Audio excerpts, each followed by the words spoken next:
ఈ మధ్య కాలంలో ఇండస్ట్రీ మీద వినిపిస్తున్న మేజర్ కంప్లైంట్ టికెట్ రేట్స్. భారీ బడ్జెట్ చిత్రాల విషయంలో టికెట్ రేట్స్ 2-3 రెట్లు పెంచిన సందర్భాలు కూడా ఉన్నాయి. ఈ ప్రైజెస్ సినిమాల సక్సెస్ విషయంలో ఎంత హెల్ప్ అవుతున్నాయో ఫెయిల్యూర్ కి కూడా అంతే కారణమవుతున్నాయి అనే విమర్శలున్నాయి.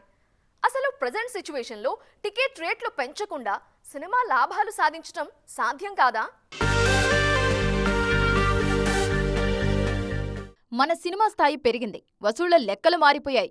అందుకు తగ్గట్టుగా బడ్జెట్ లెక్కలు కూడా మారాయి. ఒక్కో సినిమాను 100 కోట్ల బడ్జెట్తో రూపొందిస్తున్నారు. ఆ మొత్తాన్ని రికవర్ చేసుకునేందుకు టికెట్ రేట్లు కూడా అదే స్థాయిలో పెంచేస్తున్నారు మేకర్స్. తొలివారంలోనే పెట్టిన పెట్టుబడి వెనక్కి తెచ్చుకునేందుకు తంటాలు పడుతున్నారు. అయితే ఈ టికెట్ రేట్లు పెంచడం విషయంలో భిన్నవాదనలు వినిపిస్తున్నాయి. ఈ సంక్రాంతి రిలీజ్ల తర్వాత ఇండస్ట్రీ ఆలోచన పూర్తిగా మారిపోయింది. పొంగల్ బరిలో రిలీజ్ అయిన సినిమాల విషయంలో పెద్దగా టికెట్ రేట్లు పెంచలేదు. గేమ్ చేంజర్, డాకు మహారాజ్ సినిమాలకు పెంచిన నామినల్ గానే అయినా ఈ సినిమాలు భారీ వసూళ్లు సాధించాయి. ఓఎస్ఎస్ ఫర్టిలిటీలో అమ్మ నాన్నలకి పర్సనలైజ్ ట్రీట్మెంట్ ఇచ్చారు.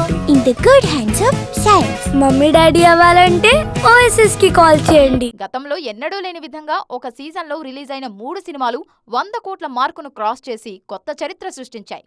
సంక్రాంతి సినిమాల సక్సెస్ కొత్త డిస్కషన్ కు తెరలేపింది. ఇక మీదట పెద్ద సినిమాల విషయంలోనూ టికెట్ రేట్లు పెంచాల్సిన అవసరం లేదని నిర్మాతలు భావిస్తున్నారా? రెగ్యులర్ టికెట్ రేట్స్ తోనే పెద్ద సినిమాలను కూడా రిలీజ్ చేస్తారా అన్న చర్చ జరుగుతోంది. అయితే అన్ని సినిమాల విషయంలో పరిస్థితి ఇలాగే ఉంటుందని చెప్పలేమన్నది మరో వర్షన్. కొన్ని సందర్భాల్లో సినిమా స్థాయిని బట్టి టికెట్ రేట్లు పెంచాల్సిన అవసరం కూడా ఉంటుందన్నది ఇండస్ట్రీ జనాలు చెబుతున్న వర్షన్. సామాన్యుడికి టికెట్ రేట్లు అందుబాటులోనే ఉండాలన్న మాట మాత్రం ప్రేక్షకుల వైపు నుంచి గట్టిగా వినిపిస్తోంది. సరైన కంటెంట్తో వస్తే టికెట్ రేట్లు పెంచకపోయినా అలాంటి సినిమాలు భారీ వసూళ్లు సాధించిన దాఖలాలు ఉన్నాయన్నది ఆడియన్స్ మాట. మరి ఈ విషయంలో ఇండస్ట్రీ పెద్దల ఆలోచన ఎలా ఉంటుందో చూడాలి.